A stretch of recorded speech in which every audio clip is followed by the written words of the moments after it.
Hello folks, this is Sullla once again. Welcome to another video for League of Legends. In this video we're going to be looking at a replay that was sent to me by Babuganoosh, who is going to be playing as a support Vel'koz in this game.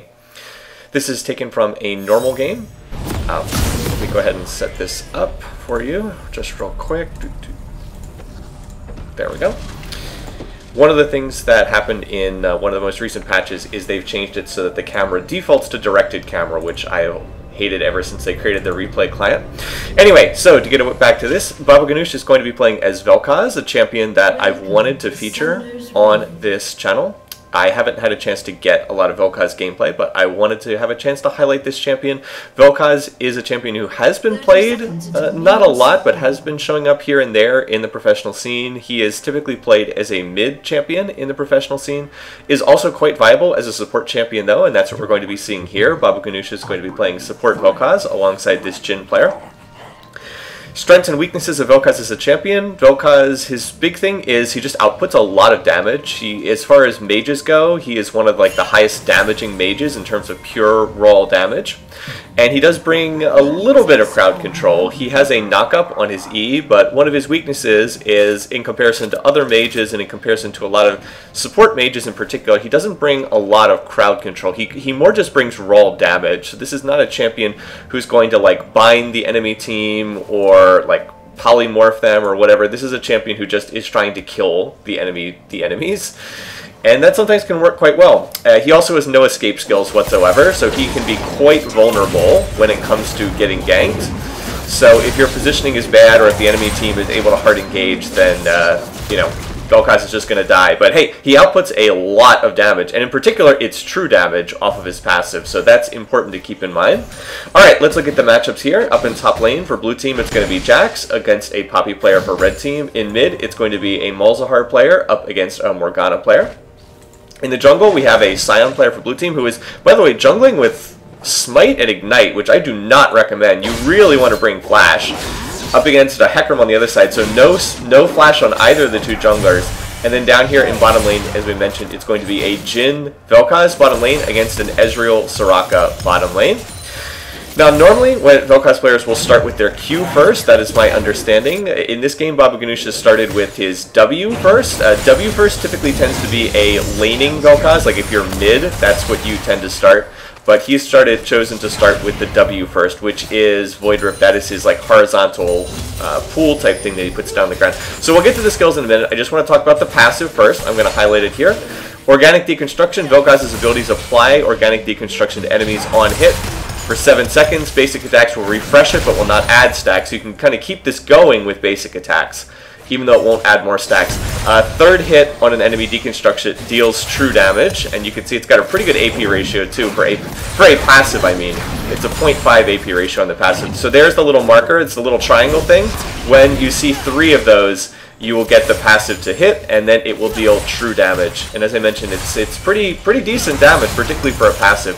This is kind of the bread and butter thing on a Vel'koz, is applying those stacks, getting the Organic Deconstruction. So there's one stack landed with that nifty sideways Q. There's another one landed with the W.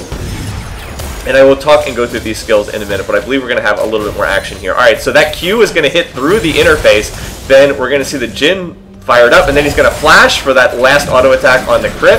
Gets the free crit, and now we're going to see Ezreal taking a lot of damage. The Ignite is going to come out, one more Q, and is this going to be enough? 15? Yep, there is the ticking damage. We'll finish it off. Really like that flash for the last guaranteed crit on the part of the Jhin player to pick up the first kill, and then a nice Ignite from Babuganoosh picks off the second one. There was also a first blood up in the top lane, but having seen this replay before, I wanted to make sure that we caught the initial play down here in the bot lane. And then the Ezreal player just got killed, and his teleport is going to teleport back to the lane in order to avoid missing out on experience. But a really good start for Babuganoosh and his Jhin laning partner down here in bot. Okay, so while they go back to base, let's go ahead and try to talk a little bit more about some of the skills on Vel'koz. And I'm just going to keep an eye on the junglers while we do this. Okay, so let's start with the Q on Vel'koz. This is the skill that support Vel'koz's tend to max first. Babuganoosh is not doing that in this game, but support Vel'koz usually does tend to max his first. Alright, Plasma Fission. Vel'koz shoots a Plasma Bolt, deals magic damage, and applies a slow. The slow is quite considerable, even though it only lasts for a short period of time. 70% slow, decays over 1 second. Upon reactivating or hitting an enemy, the bolt splits at a 90-degree angle. Killing a unit with this refunds 50% of the mana cost. This is a straight line skill shot, or at least it starts out as a straight line skill shot, fires out in a straight line, and then if it hits anything, or if you press Q again to reactivate it, it splits and goes off in two 90-degree angles. You can get some really weird angles with this. It's one of the game's more unusual skill shots you might have seen before when they were trying to deal with the Soraka player.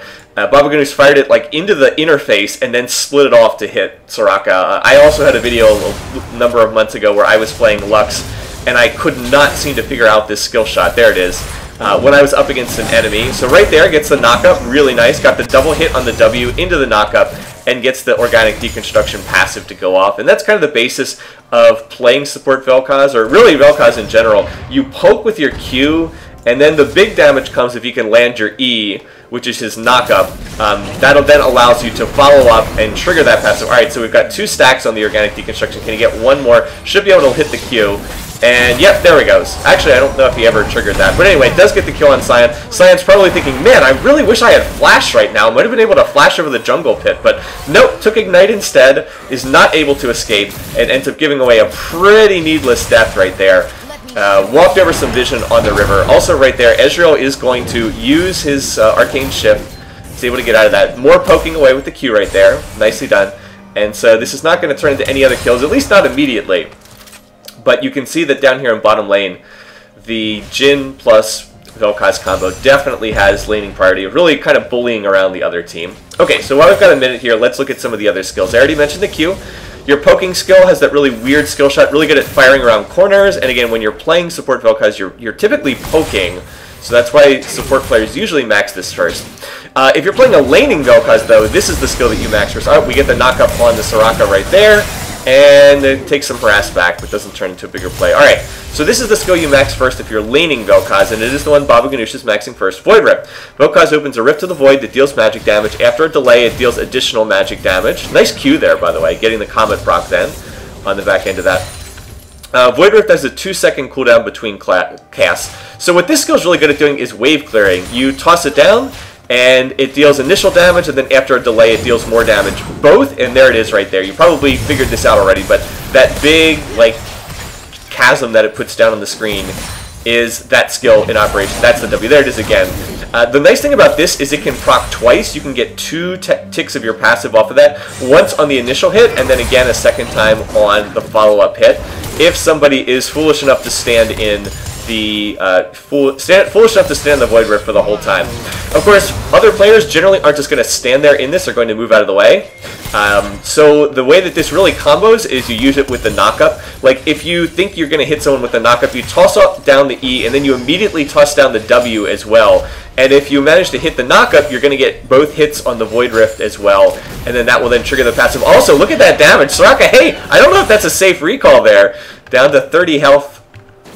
Doesn't quite get finished off, but yeah, not the safest. Where's our Karthus in this game to channel that ultimate and finish her off? So yeah, good poking with the Q there.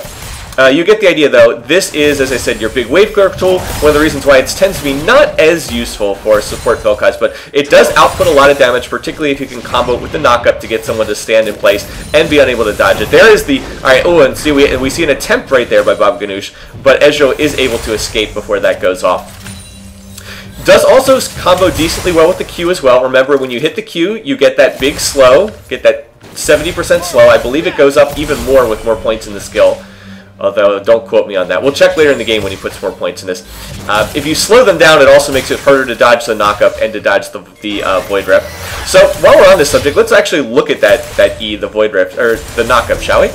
Tectonic Disruption. Vel'koz disrupts a well, come on. Keep the text on the screen. Disrupts a nearby area, which after a delay deals magic damage and knocks up enemies hit in the area for 0.75 seconds. And now we're going to see the Vel'koz ult coming out. Scion, why are you just standing there? Oh boy, this is a rough game for this Scion. He was channeling his knockup and just stands there, tanks the entire Vel'koz ultimate, and then dies, giving away double buff in the process. So yeah, not the best there. bit of a rough game for this Scion player already. Again, once again, maybe if you had Flash, you could have dodged it, or maybe you could have just stopped channeling the Scion knockup on the what is it, the Decimating Smash on the Scion Q. Probably could have just stopped channeling that and standing in the Vel'koz ultimate. That might have been a better call there. Okay, anyway, so as I was mentioning, Tectonic Disruption, knockup, deals magic damage. You don't really use this for the damage, though. Mostly is just to get that knockup, because once you land the knockup, it is easy to follow up with either the Void Rift or later on follow up with your ultimate, just because it forces them to stay in place for 0.75 seconds and then allows you to get ticks of your passive and then also to get your ultimate off, which of course requires you to stand in place channeling the ultimate and makes you very vulnerable. But hey, if they're knocked up in the air and they're dying to all the damage you're outputting, then maybe it doesn't matter so much. Let's go ahead and look at that ultimate, shall we? We've already seen it used once by Babuganoosh, so we'll get a chance to see the full text here. Passive, deconstructing enemy champions researches them for 7 seconds. Alright, well, okay, so that's just the passive, blah, blah, blah. Active, Vel'koz channels a ray of energy that follows the cursor for 2.5 seconds, deals magic damage, and slows. Alright, so here we're going to see Ezreal get knocked up again, the passive ticks off. Babuganoosh couldn't follow that up fully, though, because he was taking damage. Also, some nice use of the Jhin ult, sniping that Soraka right there. Nice channel there. So yeah, 2 channeled abilities here between the Jhin and the Vel'koz. Alright, Jin's going to flash in, he's going to land the root. Oh! And that crit right there. Why, yes, he does already have a BF sword and a pickaxe. Now we're going to see Scion charging in. Does not hit anything, unfortunately. And we've got 2 ticks of the Vel'koz passive. Can we get one more here? Ultimate is back up, so if he can land the knockup. There's the root from Jhin. And there we go. There we're going to see that deconstruction off of the passive. Here comes the ultimate, and Scion not able to escape. I wish I had brought Flash. So, well, at least he's going to get to use Scion passive again. And then we also have teleport in from Ezreal trying to get the wave. But yeah, rough game from Scion. Not able to escape from any of this stuff. Dashed in with the Scion ult, missed everything, and then got knocked up. Babuganoosh follows up with a nice use of the channeled Vel'koz ultimate there at the end. And we're snowballing this game pretty hard already. 2,000 gold lead, 9-1 in kills. I'm actually surprised it's not a bigger lead. I think the getting out farm, yeah, pretty bad farming edges in top and in mid for the blue team. Otherwise, this would be an even bigger lead. And I didn't really get a chance to finish showing you the text of that ultimate, so let's just take a quick look at it now. As, well, wait, Ken, if we don't have yet another fight down here, gonna miss the knockup right there, miss the E, so that's not gonna turn into another kill. Alright, once again, see if I can get this. Channels a ray of energy, follows the cursor. Pretty cool how this works. You do root yourself in place while using this, but then the ultimate will follow your cursor around the screen, deals magic damage up to a total of 450 plus 98. Yeah, that's a lot of damage. And enemies that stay in the beam also gain organic deconstruction stacks, deals true damage instead of magic damage against researched units. So you get the idea. This deals a ton of damage if you can get the other person to stand in it. As we see Poppy get finished off there by a nice use of the Malzahar ultimate. Deals true damage if they've been researched. So what is this? Okay, if you deconstruct the... Alright, so here's the passive. If you deconstruct the enemy champion, it researches them. So in other words, if you get your passive to trigger, it means that your ultimate then deals true damage, not magic damage. So that, quite nice as far as shredding through enemy tanks who might have a lot of magic resistance. Very nice that you've got the 2 different ways to apply true damage. You have the passive itself, and then if you trigger the passive, ooh, alright, almost gets the knockup. But because Ezreal was not quite able to get hit by the E there, he was able to escape that. If he gets hit by the knockup, he probably dies there. Alright, so going to Arcane Shift. We're going to see the Jhin ult coming out. Yeah, has to flash there, but it's not going to save him from Hecarim, who just dashes in. Now we do see the knockup on the Soraka, and she just melts instantly as soon as that true damage comes out. So this is a lane that's being snowballed very, very heavily right now between Babuganoosh and his Jhin laning partner. They are 8-0 in lane right now, and just are sitting on a ton of gold. Things are going pretty well in top lane too. The Jax is out farming, and actually no, they're not going well. Jax is way ahead, largely because he's being out farmed, and also has picked up the 2 kills, and has also picked up 3 plates. So that's why Jax is so far ahead. The Morgana player is also getting out farmed in mid. So I think Morgana's also behind, but they are really far ahead down in bottom lane. They're going to look to push this lane. Morgana's rotated down, not really being punished for this by Malzahar, who went back and based. And they should be able to get the turret here with the amount of damage that Jhin is doing. Yeah, manages to get that, walking away from the Soraka. And it's going to turn into an early dragon. Well, I guess it's not that early, 14 minutes. It's going to turn into the initial dragon of the game. One other place where Vel'koz can be pretty nice is he does help out a lot against the neutral monsters like Dragon and Baron, because he does apply true damage, so you can avoid some of the armor and magic resist and the damage debuff on Baron that Baron puts down. If you're tanking Baron, you have a 50% damage reduction against Baron. I'm not sure a lot of people know that, so you always want to be careful about who on your team is tanking the Baron damage. But Vel'koz deals true damage, so he doesn't really have to worry about that damage debuff.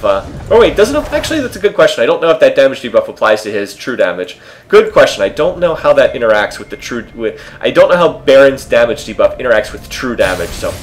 have to look into that some other time. I'm curious about that. Well, anyway, right here, Hecarim just runs in and catches Soraka, who unfortunately flashes but does not manage to make it out. And this is a pretty substantial lead right now for Red Team. 4,000 gold ahead, 13-2 in kills, and they took the first dragon. They also took the first turret. By and large, that advantage has been gained down in the bottom lane. So now that we've had a chance to kind of cover the initial skills, get out of laning phase, let's look at a little bit about the build path for Vel'koz. As I mentioned, the skilling order for Vel'koz typically for a support is max Q first, max W second. Babuganoosh is doing the opposite. He is maxing W first, maxing Q second. And apparently the slow does not increase with more points in the skill. However, the decay does increase. Okay, so remember how before it was 1 second, now it's 1.4 seconds. So the slow does, the amount of the slow does not get bigger, but the duration of the slow does increase with more points in the skill. Again, part of the reason why people tend to max this first for a support Vel'koz. Anyways, like I said, normally for support Vel'koz, Q first, W second. Instead, we've got the opposite, W first, Q second. However, E is definitely your 1-point skill. You only need 1 point in the E. The Jax also did pick up a solo kill on the Poppy, and that's probably going to be an issue later on in the game with Jax starting to get a little bit fed up there in top lane. And of course, to get back to the skilling order, you do skill your ultimate whenever it's up. I probably don't need to say that, but yeah, you should take points in your ult when they're available. As far as the build on Vel'koz, I've seen some interesting stuff on the mid lane Vel'koz. A lot of people picking up things like the Twin Shadows actually seems to be fairly popular. Also see a lot of Rylai's Crystal Scepter on mid lane Vel'koz. It's pretty good on him because the slow makes it easier to hit on his skills. The whole thing on Vel'koz is hitting that combo, and like if you have Rylai's, you can more easily hit that knock-up and get off your full combo. So it does seem to work pretty well. Obviously, other just generic mage items on him. Luton's is good. Zanya's is always good on any mage. Death Cap is like your 3rd or 4th item, blah, blah, blah. For a support Vel'koz, you typically would go with the Eye of Frost and then look to build some kind of other AP item from there. So we have seen that from Babuganoosh. He has picked up something a little unusual. By the way, no one stopping this Jax books. Kind of bad macro play from the red team. So let Jax get the initial tower is one thing, but then allowing him to get that second one, not so great. We are going to see the ultimate come out there. Unfortunately, it's not going to be in time to save Babuganoosh. They are going to get the trade kill back on Jax, but probably not worth it because that was a 700 gold shutdown on the part of Babuganoosh. I know it's not the easiest thing to deal with Jax once he jumps on your head, but it would have been better, obviously, in theory, to avoid that. Also, Morgana not black shielding the Scion ultimate right there, so she is going to die to the Molten Heart. They do get the Scion in the trade kill, so 1 for 1 there in mid lane. The one thing about these kills is it's not really worth it to go 1 for 1 when you're way ahead. Like, you don't want to be trading evenly when your team's ahead, you want to be snowballing the game. And by and large, off of the Jax, who got so much off of that top lane, the game has evened up considerably right now. Blue team's down to being only like 1.5 thousand gold behind, whereas before they were, what, 4,000 gold behind? So that's a significant narrowing of the game here, and that gold is almost entirely on the Jax. Look, 8,700 gold, most in the game by far. No one else is even remotely close to him. Also needs to go back and spend his money. 4,000 gold, what's he doing? Isn't he back at the base? So maybe he's deciding what to buy right now because he's got so much gold. But this is too long. He was dead. He had plenty of time to spend his money. So this is pretty wasteful. Maybe he stepped away from the computer for a minute. But when you're the strongest one on your team, you know, especially when you die, buy your stuff, get back out there on the map, start farming, start applying pressure. Looks like he's away from keyboard for the moment. Well, anyway. So, because of that, their team, Red Team's still in good shape. They did get the first dragon. There's another one spawning. It's a Cloud Drake. That's pretty valuable. They would like to get that. I've mentioned this a number of times before on video, but the Cloud Drake is the most valuable dragon if you only take one. Infernals are better if you stack them, but if you just get one dragon, the Cloud Drake actually has the highest correlation with winning. Also, Jax is apparently teleporting. Yeah, he stood in base for a minute, and then you burned his teleport to get to tower. Okay. He is... I'm not sure what he's going towards. Probably that Sterix or Starks. forget the name on that one. Well, anyway, they managed to catch the Ezreal down here in a Dark Binding. Nice use of the Black Shield right there to block some of the damage. Weren't quite able to follow that up and get the kill, so probably could have finished off Ezreal there if they'd been a little bit more coordinated, but this is a solo queue game, so it's understandable. And right now they're just kind of wave thing. We do see Jax trying to come in, and remember, Jax is super duper strong, so he is the one they have to pay the most attention to. Unfortunately, Jax just walks into a 1v5 and wasn't really any follow-up from the rest of the team, so not the best decision from him. They did have vision on like the whole red team, so I really should not have gone in and picked that engage. Would have done better. Honestly, I think Jax should have just split top. Like, he could have just split top and kept applying pressure there, force someone to run into the lane. Meanwhile, we're going to see Sion picked off yet again. Just dies. I mean, this is the 5th time he's gotten to use that Sion passive, so congrats on that, I guess.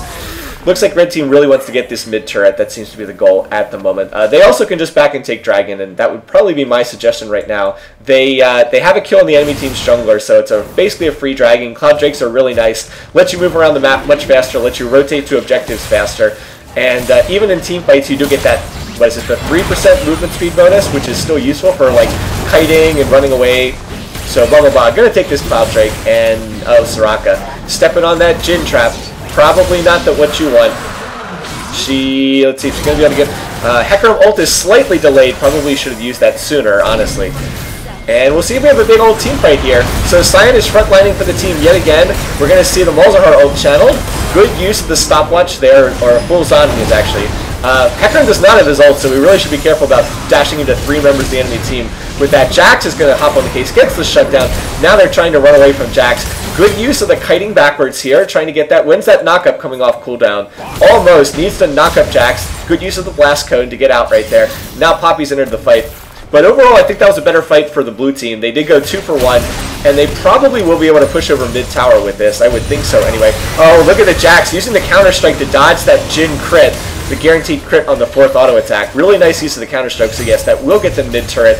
And they're kind of back in this game. It looked like this might just be snowballed off the map immediately with that big early initial lead that Red Team opened up, but instead narrows up considerably. And is, once again about a 1.5 thousand gold lead. Now, the red team is stacking dragons, and that's going to help them in this match, but it has closed up. Part of the problem for the red team is they're just not farming well enough. Look at Poppy, 93 CS at 22 minutes. That's pretty awful. Morgana, 97 CS. What's going on here? Morgana's one of the easiest champs in the game to farm with. Oh, she maxed... Okay, this is a mistake. She maxed Dark Binding first. For laning Morgana, for mid Morgana, you max the W first, and it is super duper easy to clear waves. You just max out the W first, you toss it down, it kills the whole creep wave. Really, really easy. So to be this low on minions is pretty bad. I also want to call attention to something else. Note that the Jhin is gone for double Infinity Edge. Oh, Sion. Yeah, might have been nice to have Flash there. So, yep, Sion just gonna die. Can't get out, can't escape, nothing he can do, and also gives away the blue buff, which gets stolen by Hecarim, so not great. Jhin, though, double Infinity Edge. Now, this looks super duper troll. It looks like he has no idea what he's doing, but apparently this is like a thing now, is stacking Infinity Edges on Jhin. You do not get to take advantage of the unique passive. Like, that unique passive does only apply one time. You only get the crit strikes deal 225% damage one time. However, you do get more attack damage and you do get more critical strike chance every time that you get this. And the reason why this kind of works on Jhin is normally when you're playing an AD, you want a lot of attack speed.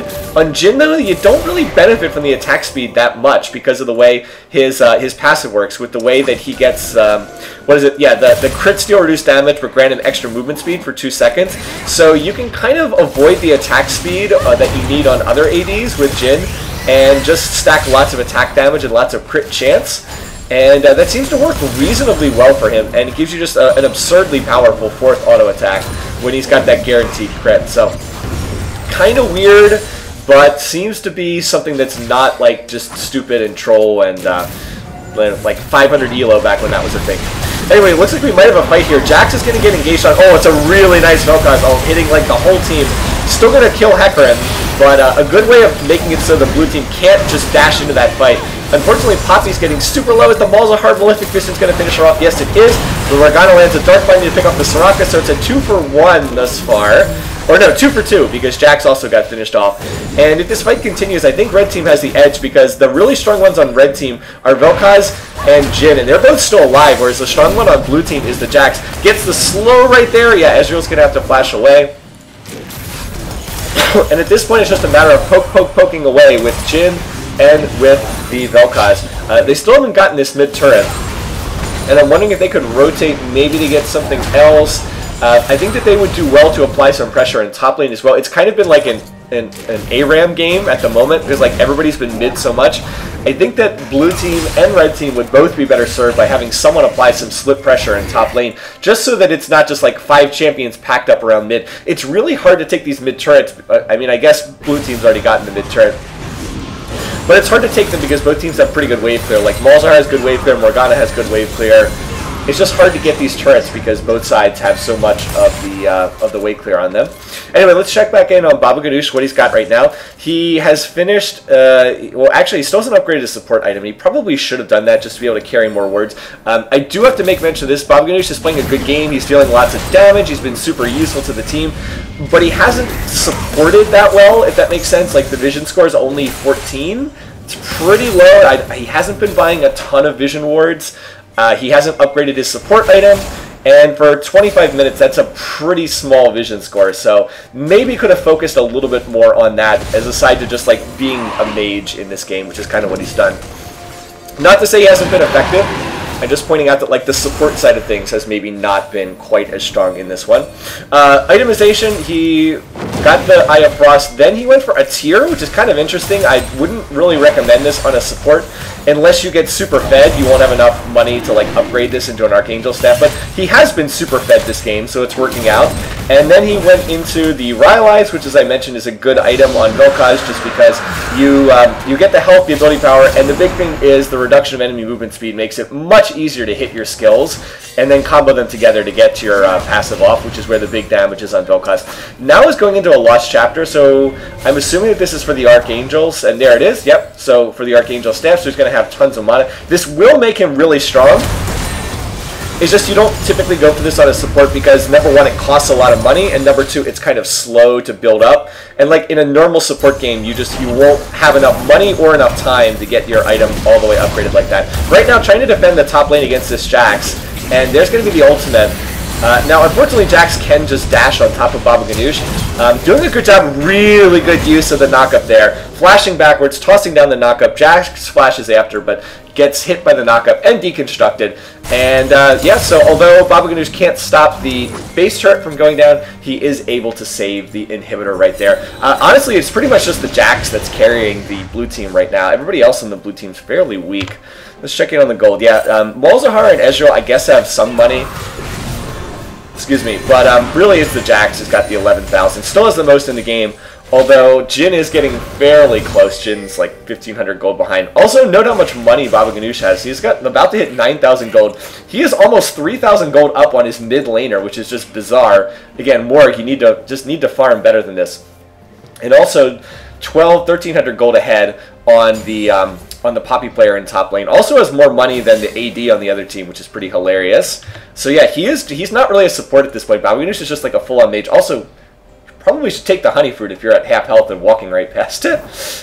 A strange reluctance to get the honey fruit.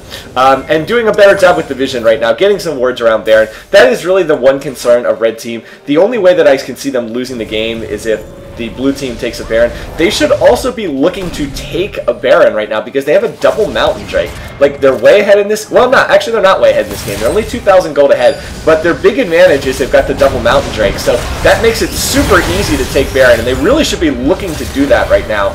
Unfortunately, we're kind of having some trouble. Jack's going to get freed backwards right now. Let's see if they can finish him off.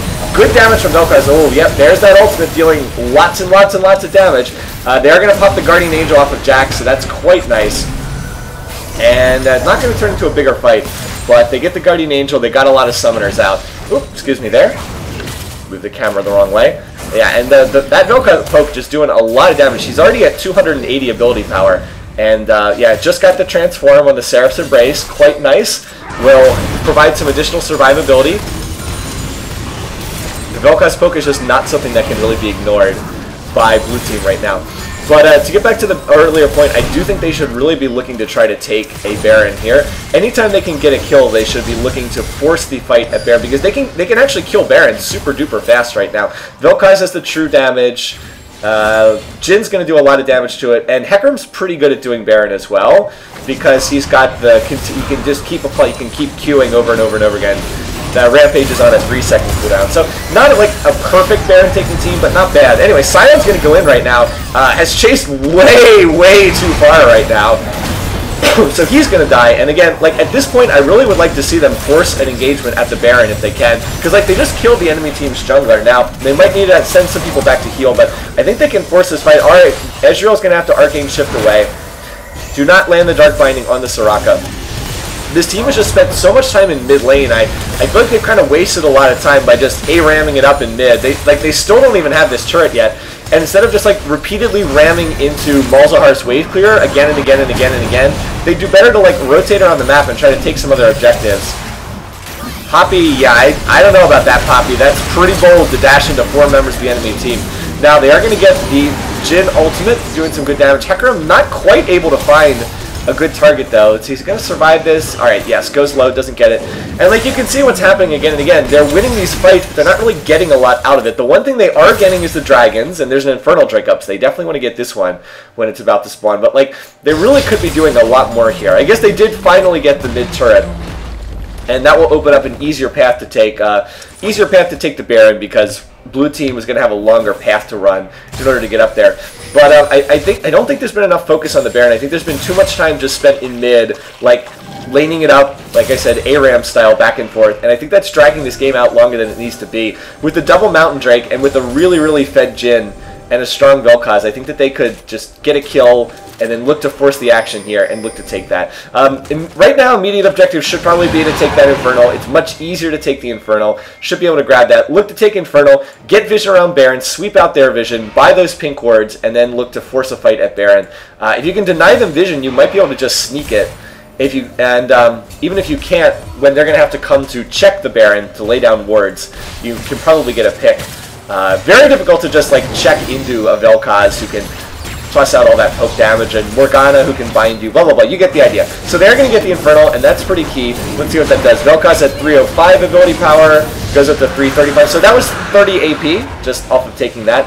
And it's going to be really big on Jhin as well, who is really starting to stack up the AD. He's at 555 AD right now. Doesn't have much of anything in the way of attack speed, but his crits are going to hit like a freaking truck right now with all that AD. Let's see, he does have and with the energized attack on the rapid fire cannon too is going to be really strong. Anyway, so there's not much going on right now. Let's see if we can fast forward a little bit. Oh, never mind, there was a fight. Thought that we had a moment where there was just some downtime. Yeah, gonna root Scion, but he is reasonably tanky. Even a 2-9 Scion is pretty tanky. Oh, and up here, Jax was looking to split push. Alright, so you got the kill on the Jax split push. Now's your time to look to force Baron, right? You killed the Jax. Group up, look, see what you can do to force a Baron at this point in time. You know, they're going to have their strongest guy off the map, does not even have teleport, tried to teleport out of that, but failed. So this is your 40 seconds of power play to make something happen around the Baron, and, you know, force them to come fight you. You're much stronger. Without that Jax, they're really weak. Alright, Morgana going to flash in, lands the Dark Binding. That's going to get the kill on the Soraka, so they get that. Hecarim is going to die. Now, that is unfortunate, because without Hecarim, it is going to make it harder to take the Baron. They don't have Jhin, though, so that is part of the reason why they're not winning this fight harder. Jhin is going to use his ult, and can he finish this one off? No, not quite able to get that. They did get the Ezreal, though, and, yeah, Malzahar, you know, had his spell shield up, so not going to die to that. But, yeah, I mean, again, just kind of a missed opportunity. I'm going to fast forward here, because this is a rather long game. Again, like, when they got the kill on Jax, I think they could have grouped up and looked to force the Baron, not really doing that. And it's just a lot of time spent in mid, honestly. Too much time spent not looking to get objective. Like, how much time has been spent in the side lanes, right? Farming is really low on a couple of these champions. Like, alright, looks like we might have some comment here. But, like, the 133, the 128 on Morgana, she's 100 CS behind. Much weaker than she should be. Only 8,000 gold. She's 4,000 gold behind the Malzahar because she's just not farming. So, not a very effective mid laner, to be sure. And that's really is, I think, dragging this game out because, like I said, blue team has good wave clear, particularly on the Malzahar. You know, he can just toss down his Malefic Visions, that's going to clear the whole creep wave. So if you're not applying pressure inside lanes and forcing fights at Baron, the game is just going to drag a lot. And that's why I'm going to fast forward here until there's some more action. They have kept Baron warded, but I'm not sure they've done as good of a job as they could have done as far as sweeping out vision on the enemy team. Like, the 35 vision score is honestly not that high in a game that's gone on this long. I do like the application of side lane pressure here. They can make more progress by forcing Ezreal to come down here, use that, pulling Jax out here to the side lane. Jax has done a good job of getting in forcing the red team to react to him. Honestly, the game would probably be over already if Jax had not forced red team to react to him so much. Over here, look, alright, so look what they've done. They've now been able to catch Jax out. They force out the flash. Probably can catch him. Let's see if Hecarim's going to go in. Yep, so now they're going to force the Jax to come out here. He is going to trigger his Guardian Angel, and now let's see if they can finish him off. They don't quite hit on the initial slow from the Vel'koz, but they are going to get the follow-up. Alright, so now Soraka is super low. She's going to have to flash away. Mauls, though, gets off a nice ult, shuts down the Jhin. That's super worth it, and that's going to make it harder to win the rest of this team fight. Yeah, see, they don't have Jhin. They've lost Jhin, and that's really bad. Good use of the Vel'koz ult from Babuganoosh right there, but he is going to get engaged on it. Quadra kill for Ezreal. Oh no, Morg's the only one alive. Can she manage to get out of here? Sion's finally doing something. Pentakill. Oh boy, that is not good. And now Blue Team has a golden opportunity to take Baron. They 100% should go up here and take this Baron. It's totally free for them right now. And it would do not only would this allow them to push afterwards, it also would stop Red Team from taking Baron. So it really should do that. It looks like they're going to opt to push mid instead. I mean, it's not a bad call per se, but I really, really would have liked to have seen them take that Baron and deny it to the Red Team. That's just like the #1 way you flip a game is you win a team fight, you take Baron, and then you push with it, because there's a lot of turrets up on the map that they could be grabbing. So looks like they're going to get the inhib. Also note that the Elder Dragon has spawned. Super duper important for Blue Team to take this. They cannot afford to give Red Team a 4-stack Elder Drake, and it looks like they're going to head there, which, let's see, well, Malzahar is backing. I don't think he should back here. I think that he needs to come over here and help them take this. They need to do it fast because Red Team should just be running to Elder Drake right now. What are they doing up in top lane? This is a waste of time. They should be running to Elder, because that way either they get the Elder Drake or they force a fight with a Blue Team that's really beat up from their last push. Oh, yeah, this is just... don't quite understand this. Not sure why they're on top side of the map. They should be down here at Elder Drake. Maybe not the best macro level strategy in this particular game. So... Blue Team gets the Elder Drake they need. They're actually ahead in gold right now, amazingly. Does not feel like they should be ahead in gold. Now, granted, they are down the dragon, so probably not as much of a lead as they should have. Blue Team just needs to back right now and then look to push with this Elder Dragon. What are you doing, Jax? Don't turn and go back in with no counterstroke up. So yeah, he turns and goes back in, gets engaged upon, does not have his Guardian Angel up. He's going to die, and then it looks like Morgana is going to finish off Soraka. And, well... That was the golden opportunity for Blue Team, but they didn't take Baron. They had the Elder Drake, but now they're kind of fighting here when they don't have numbers. Another really nice Vel'koz ult from Babuganoosh. That's going to turn into 2 kills.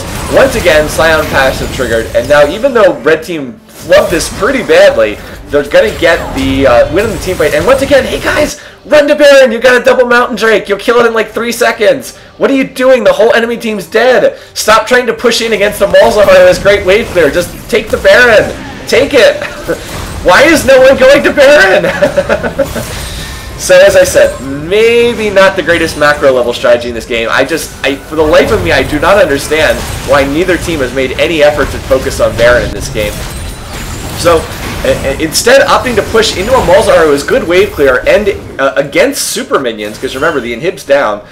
So, they get the inner turret, but that's it. Like, they don't get the base turret. I mean, this turret was already low. They got like half of a tower when they could have easily had Baron. Like, my head is being scratched here. I don't don't quite understand this one. So anyway, let's fast forward again until the next time there's a fight. Because as I said, this game's fairly long. Oh, alright. Poppy gonna get ulted right there. Let's see if she can chase this down. She does have that burn effect going on her. Yeah, I don't think she should have turned and gone back in. Pretty bad. Malzahar has also been quite good in this game. Now we're going to see the Sion run in. Now, of course, he can't be disabled, but he has run it way out in front of his team, and oh boy. Well, I guess he gets to use Sion passive for the 11th time this game. Not a very effective jungle Sion game. I don't think Sion's a great jungler to begin with. Especially questionable not taking flash. By the way, did you see the Vel'koz passive took out like a third of Jax's health? Really, really high damage from Babuganoosh. He's up to 393 ability power, and his passive is dealing, what, about 350 true damage, right around there? I mean, that's a lot. 350 true damage. That, yeah, it takes out a pretty sizable chunk of Jack's health. In addition, of course, to all the damage that the abilities themselves do. So yeah, you always do want to be looking to get that passive off when you're on Vel'koz, because it really is quite substantial. And a good use of the wave clear there. Using Jin ult to clear the wave, that's smart. Should allow them to hold the tower for the moment. I don't know if it's going to hold the tower permanently, but it does give them a little space and time here. Also, Jax, that's a weird teleport there. I don't quite understand that teleport, because it's just going to be countered immediately by blue team. But I guess it does get blue team the bottom turret here, so I guess there's some utility to it, but still seems a little bit questionable. I really don't think this game should be close at all. I feel like red team should be way ahead and should have won it, but really have not done a good job of going after those Barons. Also, Jax is like committing suicide to try to get the inhib. That is not a smart decision at all. Remember, Jax is the strongest member of this blue team, and to just give away his life like that is really dumb. Don't get that decision at all. So he dies. I guess the ideal was to get the bot turret for blue team, but that doesn't look like it's happened either. And once again, red team's got the numbers advantage. They can look to force a fight right now. I see Hecarim flanking. This is smart. Hecarim does not have ult up, but he can just charge it, gets a knockback, forces out the Malzahar ultimate. Vel'koz ult once again coming out and just doing huge damage. Sion's going to try to frontline for the team, and he has managed to get the rest of them out of that. So that is, you know, actually that's a Sion doing his job. He gets the rest of his team out of that. But hey, jungler's dead. Strongest member of the enemy team's dead. I think you guys should just run over and take the Baron right now. It looks like, once again, for like the 10th time this game, it's pretty free. Let's speed up and see if they head for that. Also, the Jin now on triple Infinity Edge. He's actually maxed out his build. He's on 1,111 damage, 1111. What the heck? What is going on here? So I guess there is something to this build, which apparently is starting to become a thing right now. I mean, it's not often Jin gets like 20,000 gold or whatever he has in this game. Yeah, nice job finishing off Ezreal. Again, Baron, you got double mountain. This is going to die in like 2 seconds. Alright, let's see how fast this dies. They're finally going to start doing it. Oh my god, that Jinx crit just took out like 3,000 health off the Baron. Alright, so they're going to have to peel away to the team fight, but Ezreal's not alive, so they do have the advantage in this. Jack's going to get stunned. They are taking a lot of Baron damage. Oh my god, the damage to Malzahar. That had to have been a Jin crit right there. So yeah, they are going to catch Jax. He had the counter-strike, but as soon as that runs out. Now here comes Sion yet again. A little late to the fight because he did die before. He's going to get finished off, and we get to see the Sion passive for the 13th time this game.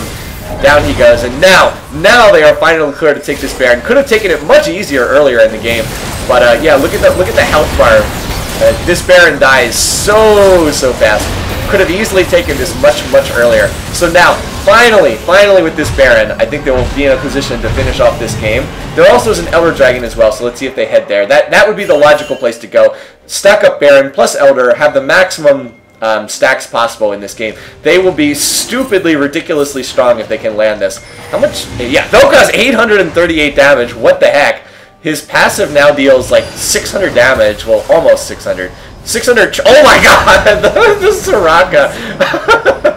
Oh my. Yeah, that Hecarim just dashes in with the devastating charge, and bye-bye, Soraka. That's it for you. So now they've got the Elder. That means they get the dragon stacking. They get the, what is it, the empowered effect on all these. I guess mostly they get extra damage to turrets because they are the double mountain. Too bad they don't have more cloud drakes or mountain drakes or something more useful. But hey, it does mean they're going to kill the base super fast. I just can't get over Jin is at 1200 AD. This is just insane. I guess that's why people are doing this build on him right now. And the Vel'koz with like 900 AP. I mean, his ult deals like 2,000 true damage if you can get off his passive ahead of time. So they're going to land the binding on Sion. Again, remember, Sion has no flash, so he can never escape anything in this game and dies yet again. But I guess we get to see that passive again. Anyway, they're killing the base in top. You know where this is going. At this point, there's not much that the blue team can do. Ezreal's going to try to Arcane Shift out, but all the structures die in an instant with the Elder Dragon plus the double Mountain Drake. They have crazy amounts of damage on the Jin and the Vel'koz. Even like the Hecarim is really strong right now. So this base is just going to die, and they're going to finish people off. That's one turret. We're going to see yet another kill. Babuganoosh picking up his 10th kill in the match right there. Or actually, no, I think Jin got that, but you get the idea. They finish it off, and that's going to be that for this game. 13-1-15 on the Jin, 10-16 on the Vel'koz. This was a bot lane carry all the way. Really, really good stuff here. So thank you for Babuganoosh to sending it to me. If you want to see the gold totals, Jin, 21,000 gold. Okay, so he's not going to get that fed every game. But yeah, that was a lot of money. Jax did his part, but he did also die 13 times and probably pushed when it wasn't really available. I guess Malzahar and Ezreal at the end of the game did exceed him in gold. So anyway, thanks for watching. Thanks for listening. Going to make this short because it was a long game. Thanks to Babuganoosh for sending this, and hope you guys enjoyed the video. Until next time, have a good one. Take care. See you guys soon.